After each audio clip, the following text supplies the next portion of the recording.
क्या हाल है बच्चों। स्वागत है आप सभी का निस्तर ऑफिशियल पे। और आज हम पढ़ने वाले हैं फोर्सेस बिटवीन मल्टीपल चार्जेस या सुपरपोजिशन प्रिंसिपल। ठीक है, आइए सबसे पहले थोड़ा सा हम इसको समझने की कोशिश करते हैं। ये जो सुपरपोजिशन प्रिंसिपल है ये क्या बोलता है ना। ये अगर सुपरपोजिशन प्रिंसिपल की बात करें तो ये कोई नया चीज नहीं है, आप इसको पहले से जानते हैं, है ना। कैसे जानते हैं पहले से, हम आपको थोड़ा सा याद दिला दें। आप सबने पढ़ा था एक चीज 9th क्लास में, नेट फोर्स या रिजल्टेंट फोर्स, है ना। तो वहाँ ज़्यादा फोर्सेस थे नहीं, तो हम लोग एक दो फोर्स को किस तरह से नेट फोर्स निकालते हैं। दो फोर्स अगर लग रहा है किसी बॉडी के ऊपर, ये सब थोड़ा सा पढ़ के आए थे, है ना।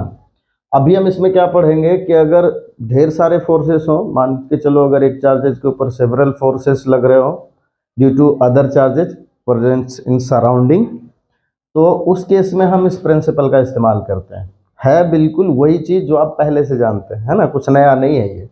अच्छा, क्या बोलता है सुपरपोजिशन प्रिंसिपल? बोलता है कि अगर एक बॉडी के ऊपर ढेर सारे फोर्स लग रहे हों, एक बॉडी के ऊपर ढेर सारे फोर्सेस लग रहे हों, तो उसका जो रिजल्टेंट फोर्स आएगा वो सारे इंडिविजुअल फोर्सेस का सम होगा। यही है ये सुपरपोजिशन प्रिंसिपल। इसको अलग अलग केस में, ग्रेविटेशनल फोर्स के केस में अलग तरीके से बताते हैं, इलेक्ट्रोस्टैटिक फोर्स यहाँ हम सब पढ़ रहे हैं तो यहाँ अलग तरह से बताएंगे। मतलब बोलना सिर्फ इतना ही है कि अगर एक से ज़्यादा फोर्सेस हो तो उसको कैसे करना है, उसका सम निकालना है। कैसा सम निकालेंगे? वेक्टर सम निकालेंगे, है ना। और जिस तरह के फोर्सेस रहेंगे उस तरह से हम सब बात कर लेंगे। अगर मास प्रेजेंट है तो हम बोलेंगे कि एक मास के ऊपर जो बाकी सारे मासेस के वजह से फोर्स लग रहा है, तब हम नेट फोर्स निकाल रहे हैं। यहाँ पे हम बोलेंगे एक चार्ज के ऊपर जो बाकी सारे चार्जेस जो प्रेजेंट हैं उसके सराउंडिंग में, उसके कारण जो फोर्स लग रहा है उसका हम नेट फोर्स निकालेंगे, नेट सम निकाल देंगे, है ना। इस तरीके से हम सब काम करेंगे। आइए, यहाँ क्या है, अगर इलेक्ट्रोस्टैटिक्स में देखा जाए तो अगर कहीं पे एक चार्ज है, मान लेते हैं इसका हम कुछ भी ऐसे छोटा सा क्यू रख देते हैं, ये क्यू, और सराउंडिंग में ढेर सारे चार्ज मौजूद हैं, है ना। ढेर सारे चार्जेस मौजूद हैं। मान लो यहाँ पे Q1 है, यहाँ Q2 है, यहाँ Q3 है, यहाँ Q4 है, इस तरह से और भी है। हम यहाँ पे लास्ट Q1 लिख देते हैं, कोई दिक्कत नहीं है। अब इन सारे चार्जेस जो है Q1, Q2, Q3, Q4 और Qn, ये सब इन सारे चार्जेस के वजह से इस Q के ऊपर फोर्स लगेगा, है ना। जैसे अगर हम सिंपली समझने के लिए यहाँ पे सारे चार्जेस का नेचर पॉजिटिव ले लिए हैं, तो अगर इस वाले Q1 की बात करें तो ये इस Q को इधर रिपेल करेगा, है ना। अगर इस Q2 की बात करें, इस Q2 की बात करें तो ये इसको इधर रिपेल करेगा, है ना। रिपल्सन डायरेक्शन आप समझते जाना, अलोंग द लाइन ज्वाइनिंग लगता है ये इधर लगेगा, ये इधर लगेगा, और इस Q1 की वजह से मान लेते हैं कि इधर लग रहा है। सबका नाम भी हम कुछ लिख दे रहे हैं ना। इसको हम F1 बोल देते हैं, इसको F2 बोल देते हैं, इसको F3, इसको F4, इसी तरह से इसको हम Fn बोल देते हैं, है ना। तो अब क्या करना है, अब अगर हम नेट फोर्स निकालें इस चार्ज Q के ऊपर तो इसी प्रिंसिपल का इस्तेमाल करेंगे, है। सबसे पहले इस सुपरपोजिशन प्रिंसिपल के बारे में क्या है ये बता देते हैं। It states that the net force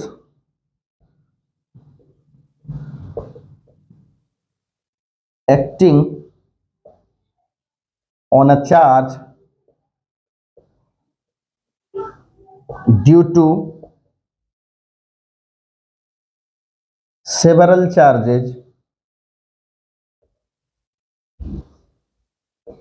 presents near it या नियर इन सराउंडिंग भी बोल सकते हैं। It is the vector sum of forces due to all the charges. यही सिंपल ये क्या है, स्टेटमेंट सारे बुक में अलग अलग थोड़ा बहुत वो फर्क आता है, चलेगा उतना। यही है मेन रूप से सुपरपोजिशन प्रिंसिपल, है ना। अब फोर्स कैलकुलेट कैसे करेंगे, तो वेक्टर्स हम निकालेंगे। अभी फिलहाल इसको हम एक बार लिखेंगे, उसके बाद आपको बताएंगे एक फोर्स, दो फोर्स, तीन फोर्स, है ना, इस तरीके से हम निकाल सकते हैं किसी भी सिंगल चार्ज के ऊपर। ठीक, फोर्स है तो हम इसके ऊपर एरो लगा दिए। चलिए, अगर हम सुपरपोजिशन प्रिंसिपल के स्टेटमेंट को लिखें तो हम साधारण तौर पे ये लिख सकते हैं कि नेट फोर्स अगर F है तो F equal to F1, F2, F3, और जहां तक जितने फोर्सेस रहेंगे, मान लेते हैं Fn and so on Fn, जितने सारे फोर्सेस हैं सबको हम वेक्टर सम करना चाह रहे हैं तो हम इसके ऊपर एरो लगा देते हैं। ठीक, अच्छा, यहां पर अगर हम अब नेट फोर्स निकालें तो बोलो F1 को क्या लिखेंगे। आप जानते हैं ना कूलम फोर्स को क्या लिखा जाता है दो चार्ज के बीच में। कूलम फोर्स को साधारण तौर पे लिखते हैं F K Q1 Q2, अगर दो पॉइंट चार्ज के बीच में लग रहा है, डिवाइडेड बाय R स्क्वायर, है ना। यहाँ के हम डिस्टेंस को भी लिख देते हैं। इसके डिस्टेंस को अगर हम R1 बोल दें, ये R2, ये R3, ये R4, ये Rn, इस तरीके से, है ना। एनसीईआरटी के अंदर आपको पूरा स्टेटमेंट मिल जाएगा कि इस तरह से ये चार्ज प्रेजेंट है, इसके बीच का डिस्टेंस ये है, तो हम नेट फोर्स कैसे निकालेंगे, तो वो सब आप देख लीजिए, थोड़ा सा खुद से भी रीडिंग डालना चाहिए। चलिए, इसके फोर्स को हम क्या लिखेंगे, F1 को। F1 किसके बीच का फोर्स है, Q1 और Q के बीच का है, तो हम इसको लिखेंगे K का मतलब आप समझते हैं, K का मतलब क्या होता है, कूलम कांस्टेंट, और इसकी वैल्यू 1/4 पाई एप्सिलॉन नॉट या 9 × 10⁹ ये सब आपको मालूम होना चाहिए। चलिए, तो K Q1 divided by R1 का स्क्वायर। ठीक है, F2 की value K Q2 divided by R2 का स्क्वायर। F3 की value K Q3 divided by R3 का स्क्वायर। और इसी तरीके से जब हम लास्ट फोर्स लिखेंगे तो लिखेंगे K QN divided by Rn का स्क्वायर, इस तरीके से। अब आप चाहो तो इसमें से जो कुछ कॉमन टर्म है उसको आप बाहर कर दो, तो K और Q को बाहर कर देते हैं। यहाँ क्या मिलेगा, Q1 बाय R1 का स्क्वायर, Q2 बाय R2 का स्क्वायर, Q3 बाय R3 का स्क्वायर। अच्छा, अगर ये चीज़ बोर्ड में आपको पूछता है तो आपको इसी तरह से बताना पड़ेगा, ठीक है। और बाकी P/Q वगैरह अगर आप बनाएंगे तो उसमें तो सिंपल आप फॉर्मूला इस्तेमाल करेंगे और कॉन्सेप्ट, है ना। चलिए, इसी तरीके से Qn और इस तरह से Rn का स्क्वायर। अच्छा, इसका एक ये समेशन वाला फॉर्म भी आपको याद रखना चाहिए।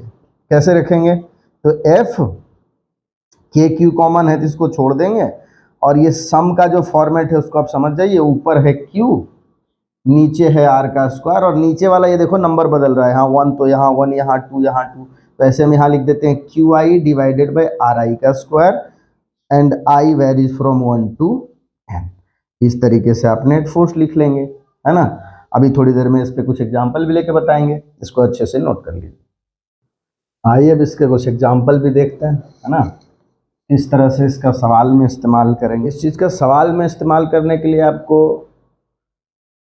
दो वेक्टर का सम और डिफरेंस, या फिर कम से कम इतना तो पता होना चाहिए अगर दो वेक्टर के बीच में कोई एंगल है तो हम उसके लिए रिजल्टेंट वेक्टर कैसे लिखते हैं, थोड़ा सा हम आपको याद दिला देते हैं। आप सब वेक्टर में पढ़े हैं, इस तरीके से अगर दो वेक्टर है, मान लेते हैं कोई वेक्टर ए है और ये वाला कोई वेक्टर बी है ना, इसके बीच का कोई एंगल ये है थीटा, है ना। इसको एक्चुअली पैरेललोग्राम लॉ या फिर ट्रायंगल लॉ से हम सब समझने की कोशिश करते हैं, तो वहाँ पे आप देख लीजिएगा थोड़ा सा।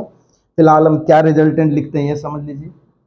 अगर हम ए वेक्टर और बी वेक्टर का रिजल्टेंट को लिखने की कोशिश करें तो अच्छा, ये क्या लिखते हैं, हम दोनों के रिजल्टेंट मैग्नीट्यूड लिखते हैं, है ना। रिजल्टेंट का मैग्नीट्यूड लिखते हैं, तो क्या लिखते हैं इसको, √A² मतलब ए के मैग्नीट्यूड का square plus B² plus 2AB cos theta. इसमें से काफ़ी बात था कि अगर A प्लस बी का अगर मैक्सिमम वैल्यू बोला जाए तो कितना आएगा, तो जब इसके बीच का एंगल होता था 0 डिग्री तो मैक्सिमम बन जाता था, यानी दोनों वेक्टर अगर एक ही डायरेक्शन में है कितना आता था A प्लस बी, है ना। इसका मिनिमम वैल्यू कितना आता था A प्लस बी का, तो ये सब बात आपको थोड़ा थोड़ा सा याद रखना पड़ेगा, है ना। नहीं तो आपको बार बार वो एंगल पुट करके रिजल्टेंट निकालना पड़ेगा, जो कि मतलब अच्छा बात नहीं है, है ना। इस तरीके से। बाकी अगर दोनों के बीच में कुछ एंगल है तो ये कर लेंगे।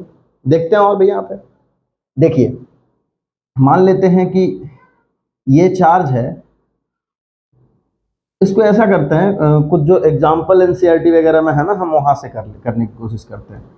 एनसीईआरटी में काफ़ी इस तरह का आपको मिल जाएगा कि एक राइट एंगल ट्रेंगल या इक्विलेटरल ट्रेंगल है, मान लेते हैं यहाँ पे इक्विलेटरल ट्रेंगल है, यहाँ 3 चार्ज इस तरीके से रखे हुए हैं, है ना, 3 चार्ज ऐसे रखे हुए हैं।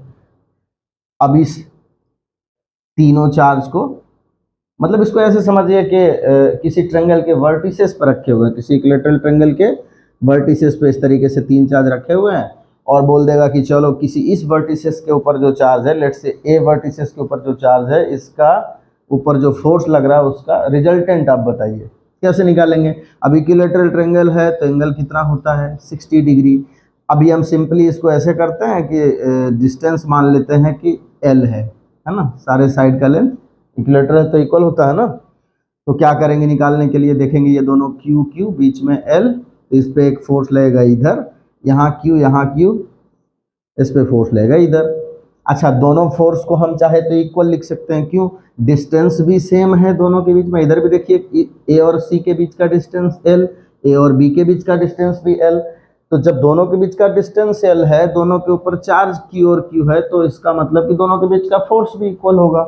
हम इसको बोल देते हैं एफ, इस वाले को भी बोल देते हैं एफ, और एफ की वैल्यू यहाँ से निकाल लेंगे क्या, के Q1 Q2 दोनों बराबर है तो हम क्यू स्क्वायर लिख देते हैं, डिवाइडेड बाय जो भी है एल है तो एल का स्क्वायर। और यहाँ देखिए ये 60, तो ये वाला भी कितना 60, तो दोनों के बीच का एंगल 60 होगा, तो इसमें ला के 60 आप रखिए इस तरीके से। तो आप क्या समझेंगे, क्या लिखोगे रूट के अंदर, F square plus F square plus 2 F1 F2, मतलब ए और बी के बीच में जगह वही लिख दे रहे हैं, एफ इंटू कॉस 60 कितना होता है, कॉस 60 होता है 1/2। इस तरीके से सॉल्व करेंगे, कितना हो जाएगा एफ स्क्वायर, ये वाला भी एफ स्क्वायर, तो नेट फोर्स जो आएगा निकल के हमारा यहाँ पे, वो निकल के आ जाएगा F√3। सॉल्व करके देख लेना। बाकी हम एफ की वैल्यू यहाँ पे ला के रख देंगे, तो के Q square divided by L square into √3 इस तरीके से बन जाएगा। अच्छा, और भी हो सकता है, कैसे, अगर इक्विलेटरल ट्रायंगल ना बोल के ये बोल दे कि मान लो आइसोसेलेस राइट एंगल ट्रायंगल, क्या बोल दे, isosceles right angle triangle, isosceles right angle triangle ये बोल दे, तो फिर से वही, अगर आइसोस्केल्स है तो ये दोनों साइड बराबर, हम फिलहाल के लिए एल लिख देते हैं। अगर सभी कॉर्नर पे हम ऐसे चार्ज रख दें, ज़्यादातर जो आपको सवाल मिलेगा उसमें सेम चार्ज मिलेगा। आप ये मत सोचना कि थ्योरी में हम Q1 Q2 Q3 इस तरह से रखते हैं और यहाँ पे Q Q रख देते हैं। सवाल बनाने वाले का भी एक ये मोटो होता है ना कि बच्चे से सवाल बने, ऐसा नहीं कि हम सवाल दे दे तो कोई बना ना पाए। ठीक है, वो आपसे कॉन्सेप्ट समझने की कोशिश करता है कि आपको आ रहा है कि नहीं, आपको पागल बनाना उनका मकसद नहीं होता है ना। तो देखिए इस तरह का केस में आप क्या करोगे, फिर से अगर बोल दे कि बताओ इस चार्ज पे, इसको हम कुछ बोल देते हैं ए बी सी, बोल दे कि जो सी वर्टिसेस है, अच्छा ए पे राइट एंगल है, हाँ, सी वर्टिसेस पे जो चार्ज रखा हुआ है इसके ऊपर नेट फोर्स कितना लगेगा, तो वही काम फिर से करना है। ये देखिए इधर रिपेल, ये इसको इधर रिपेल करेगा, ये अगर आइसोस्केल्स राइट एंगल ट्रायंगल है, ये 90, तो ये दोनों एंगल इक्वल हो जाएगा और दोनों का वैल्यू कितना 45 डिग्री हो जाएगा ना। अच्छा, ये 45 तो ये वाला भी 45 डिग्री होगा कि नहीं होगा, हो जाएगा। फिर से वही concept, charge same length same, तो यहाँ लिख देते हैं एफ, यहाँ भी। अच्छा, ये वाला भी थोड़ा सा अलग है, इसको सेम मत लिख दीजिएगा। अगर चार्ज सेम हो रहा है, लेंथ सेम हो रहा है तो लिखिएगा, है ना। चलिए, ये वाला एल, ये वाला एल, तो ये कितना हो जाएगा L√2 हो जाएगा ना। अच्छा, अब क्या करें, ये भी इसको रिफेल करेगा तो इसको हम F1 बोल देते हैं, इसको F2 बोल देते हैं। अब इस केस में आपको F1 F2 का वैल्यू लिखने आना चाहिए। कैसे लिखेंगे F1, अगर हम F1 की बात करें तो K, दोनों जगह चार्ज सेम है तो Q square divided by L square. F2 की बात करें तो क्या लिख देंगे, K Q square divided by L√2 का होल स्क्वायर करेंगे तो हो जाएगा 2L स्क्वायर। ये हम F1 F2 लिख लिए। बीच में एंगल कितना है 45। तो अगर रिजल्टेंट लिखना हो तो क्या लिखेंगे, F1 F2 का रिजल्टेंट। F1 F2 का रिजल्टेंट जिस तरह से a प्लस बी का लिखे थे, a vector plus B vector का, उसी तरह से F1 vector plus F2 vector का लिख लेंगे। क्या लिखेंगे, F1 का स्क्वायर प्लस F2 का square plus 2F1 F2 into cos, जितना भी एंगल है वो लिख देंगे, 45 है तो 45 डिग्री। ठीक, इसको सॉल्व कर लेंगे। F1 का स्क्वायर क्या लिखेंगे, अभी फिलहाल के लिए हम इसको ऐसे ही रहने देते हैं, तो के Q square divided by L square का होल स्क्वायर, इसको के Q square divided by 2l square का होल स्क्वायर प्लस 2। अच्छा, इसका एक शॉर्टकट भी हो सकता है, कैसे, देखिए, अगर इस तरह से नहीं परेशान होना है तो, क्योंकि लेंदी बताना हो अच्छी बात नहीं है, फिर आप सीखेंगे क्या। आइए, इस के Q square by L square को अगर हम कुछ मान लें, है ना, इसको अगर हम कुछ x मान लें, तो बोलो कि इसको हम क्या लिखेंगे, x/2 नहीं लिख देंगे, लिखेंगे ना, के Q square by L square को अगर x लिखे हैं तो इसको डिवाइडेड, इसको 2 को छोड़ दीजिए नीचे, x/2। इस तरीके से भी काम चला सकते हैं। देखिए क्या लिखें, इसको लिख देते हैं एक्स स्क्वायर, इसको लिखेंगे तो हो जाएगा x square by 4 plus 2 x/2 into cos 45 कितना 1/√2। जो कुछ कैंसिल आउट होता है कर दीजिए, 2 से 2 कैंसिल। सॉल्व करके कितना बनता है, एक्स स्क्वायर, तो देखो सब में से एक्स स्क्वायर है तो एक्स को बाहर ही निकाल देते हैं, है ना। यहाँ पे क्या बचेगा 1, यहाँ पे बचेगा 1/4 प्लस यहाँ पे बचेगा 1/√2। जो भी हो तरीका आपको याद रखना है। x की वैल्यू यहाँ से रिप्लेस कर देते हैं, x की वैल्यू के Q square divided by L square, और अंदर सोल्व करके कितना आ जाएगा, अंदर सोल्व करके आ जाएगा ये 4√2, यहाँ हो जाएगा 4√2 प्लस √2 प्लस 4। इस तरीके से जो भी है आपको कैलकुलेट करने के लिए आना चाहिए। अच्छा, इसी में कभी कभार आपको यहाँ पूछ देगा, देखिए कैसे, यही सेम क्वेश्चन रहेगा, आपको ए वर्टिसेस के ऊपर जो चार्ज रखा हुआ है वहां पूछ देगा कि बताओ नेट फोर्स कितना लग रहा है इसके ऊपर। तो सेम कॉन्सेप्ट यहाँ भी लगाना, ये इसको इधर रिपेल करेगा और ये इसको इधर रिपेल करेगा। अच्छा, इस बार देखो, इस बार क्या है, इस बार डिस्टेंस है इक्वल, कितना डिस्टेंस इक्वल है, देखो चार्ज क्यू क्यू, बीच का डिस्टेंस एल, यहाँ भी क्यू और क्यू, बीच का डिस्टेंस एल। तो जब सेम रहेगा तो आप सिंपल फोर्स मान लीजिएगा, एफ एफ मान लिए, बीच का एंगल 90 डिग्री। तो यहाँ पे चाहो तो आप ये कर लो, नहीं तो सीधा पाइथागोरस लगा देना। चलो अच्छा, यही करते हैं। तो देखो होगा क्या, जब आप यहाँ सोल्व करोगे नेट फोर्स तो क्या निकल के आएगा, ए स्क्वायर के ए के जगह आप एफ रखो, बी की जगह भी एफ रखो, तो क्या बन जाएगा F square plus F square plus 2F1 F2 या 2AB, तो प्लस 2 ए के जगह पे भी एफ है, बी के जगह पे भी एफ है, और कॉस यहाँ पे कितना डिग्री है 90 डिग्री, और कॉस 90 क्या होता है 0। ये वाला टर्म खत्म हो जाएगा, ये वाला टर्म खत्म हो जाएगा, तो F square plus F square 2F square बचेगा, और जब इसको हम सॉल्व करेंगे तो कितना हो जाएगा F√2। बाकी अगर हम इसका वैल्यू रख दें लाके, तो f का वैल्यू कितना, के Q square by L square, तो के Q square by L square into √2। इस तरीके से कुछ भी हो सकता है, आपको दो वेक्टर के बीच का एंगल, है ना। अच्छा, अब थोड़ा सा ये हुआ कि सर क्या दो ही फोर्स बार बार आएगा क्या, किसी एक चार्ज पे उसके जो फोर्स लग रहा है सराउंडिंग के चार्ज के कारण, तो क्या सराउंडिंग में हमेशा दो ही चार्ज रहेगा, नहीं, कितना भी हो सकता है। हाँ, सवाल में 3-4, इससे ज़्यादा कभी कभार ज़्यादा आएंगे, वो देख लेना आप अपने हिसाब से। अब मान लो अगर 3-4 दे दिया, एनसीईआरटी के अंदर है भी इस तरीके का चीज़, और सवाल भी आ चुके हैं PYQ में काफ़ी, अब देख लेना, नीट में भी हैं, जेईई मेन में भी हैं।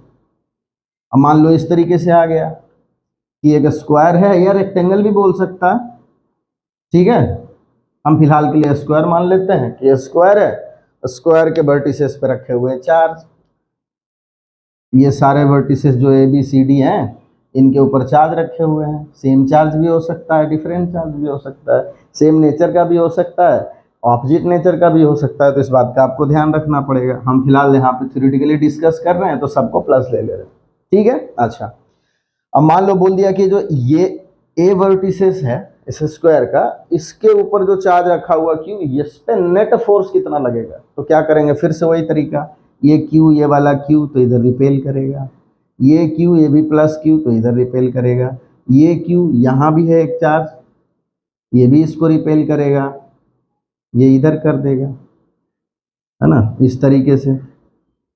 अच्छा, अब कितने फोर्स हो गए, तीन फोर्स हो गए। तो ये देखो,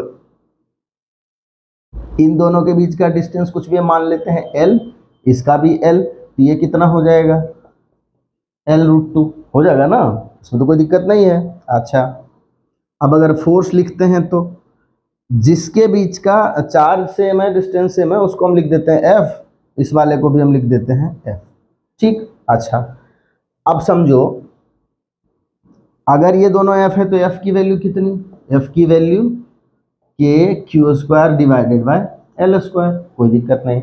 और इस बीच वाला जो आपको दिख रहा है, ये डायगोनली जो दो चार्ज रखे हुए हैं, इसके ऊपर जो फोर्स लगेगा इसके बीच में, इसके फोर्स को हम F' बोल देते हैं।